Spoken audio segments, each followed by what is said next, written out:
पढ़ेंगे कलम या की तलवार। क्या पढ़ेंगे? इसके कवि कौन है? रामधारी सिंह दिनकर। कवि कौन है? रामधारी सिंह दिनकर। यहाँ इसके कविता को पढ़ेंगे, फिर इसके हम बारी बारी से इसके अर्थ को समझने का प्रयास करेंगे कि कवि जो है रामधारी सिंह दिनकर कलम या की तलवार पाठ में क्या कहना चाह रहे हैं। लिखा हुआ है, दो में से क्या तुम्हें चाहिए, कलम या की तलवार, मन में ऊंचे भाव की तन में शक्ति विजय अपार। यानी दो लाइन का जो हम लोग जो है भावार्थ समझते जाएंगे। यहाँ लिखा हुआ है कि दो में से, दो मतलब कलम या तलवार। कलम जो है उसे क्या काम करते हैं हम लोग? देश को गढ़ा जाता है। जो हम कागज में लिखते हैं वह पढ़ते हैं। कलम में ऐसी गुप्त शक्ति है कि किसी भी बड़े से बड़े कार्य को हम चुटकी में भी कर सकते हैं। यानी कि अहिंसा के बल पर लड़ा जा सकता है। किससे? कलम से। आप यहाँ जो तलवार जो है, यह तलवार से भी लड़ा जाता है, लेकिन अहिंसा नहीं, हिंसा का यह प्रतीक है। किसका प्रतीक है तलवार? हिंसा का। मतलब किसी को मार काट के ही हम लड़ सकते हैं। किससे? तलवार से। वही यहाँ लिखा हुआ है कि तुम्हें क्या चाहिए, दो चीज दे दिया जाएगा तुम्हें, कलम या तलवार।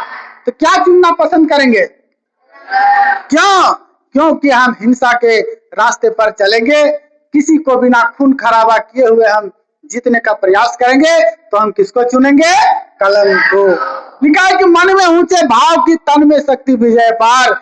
यदि आपका मन में ऊंचे भाव है, तन में शक्ति बहुत है, विजय अपार है, तो हम कलम को ही चुनना पसंद करेंगे।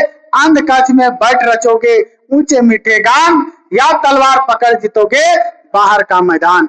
अंध मतलब कि कक्ष मतलब कक्षा, अंध मतलब अंधेरा। अंधेरा यदि कक्षा यानी कमरा में हम बैठकर ऊंचे मीठे गाना जो हम गाते रहेंगे, कहानी हम कहते रहेंगे, उससे कुछ नहीं होगा। वही यहाँ लिखा हुआ है कि तलवार पकड़ जीतोगे। तलवार यदि हम पकड़ते हैं तो बाहर का मैदान को हम जीत सकते हैं, लेकिन अंदर का मैदान को हम जीत नहीं सकते हैं। कलम जो है वह देश की बहुत बड़ी शक्ति है, भाव जगाने वाली, दिल की नहीं दिमागों में भी आग लगाने वाली। बहुत अच्छा लाइन है, इसको समझने का सभी बच्चे प्रयास करेंगे। लिखा हुआ है कलम, पहले भी हम बता चुके हैं, कलम है वह देश की क्या है? बड़ी शक्ति है। जितने भी भारत आज आजाद हुए या कोई भी बड़े बड़े कार्य हुए, संविधान को लिखा गया, वह किससे लिखा गया? तलवार से कि कलम से? कलम से।